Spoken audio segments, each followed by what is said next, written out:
পৌষের শেষ মকর সংক্রান্তির দিন গঙ্গা স্নানের নিয়ম রয়েছে। সংক্রান্তির দিনে গঙ্গায় ডুব দেওয়া শুভ এবং পরিপূর্ণ বলে মনে করা হয়। কথিত আছে, পৌষ সংক্রান্তি উপলক্ষে সমস্ত দেবতা এসে গঙ্গায় ডুব দেন। মানুষের ছদ্মবেশে দেবতারা মানুষকে সমৃদ্ধি দিয়ে আশীর্বাদ করবেন।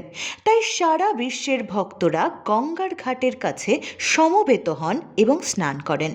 মকর সংক্রান্তির পুণ্য স্নান উপলক্ষে বাংলা তথা দেশের বিভিন্ন প্রান্ত থেকে গঙ্গাসাগর মেলায় ভিড় জমিয়েছেন অসংখ্য পুণ্যার্থী।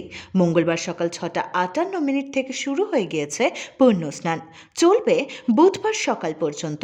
অনেকে ইতিমধ্যেই স্নান সেরে ফেলেছেন। পুণ্য অর্জনের উদ্দেশ্যে বুধবারের আগে আরও কয়েক লক্ষাধিক মানুষ গঙ্গাসাগরে আসবেন বলে আশাবাদী দক্ষিণ 24 পরগনা জেলা প্রশাসন। তবে গঙ্গাসাগর যেতে না পারলেও মকর সংক্রান্তির পুণ্যতিথিতে মোক্ষ লাভের আশায় বাবুঘাটের গঙ্গায় স্নান সারলেন পুণ্যার্থীরা, দিলেন সূর্য অর্ঘ্য। বাবুঘাট জুড়ে ছিল কড়া নিরাপত্তা। বাবুঘাটে এদিন ভিড় চোখে পড়ার মতো। বেলা যত বাড়ছে তত বাড়ছে পুণ্যার্থীর সংখ্যা। বাড়ানো হয়েছে নিরাপত্তা। পুণ্যার্থীদের জন্য বাবুঘাটে আঁটো নিরাপত্তা। মোতায়েন রয়েছে বিশাল পুলিশ বাহিনী। ভোরের আলো ফোটার অনেক আগে থেকে সিঁড়িতে অপেক্ষা করছিলেন বহু মানুষ।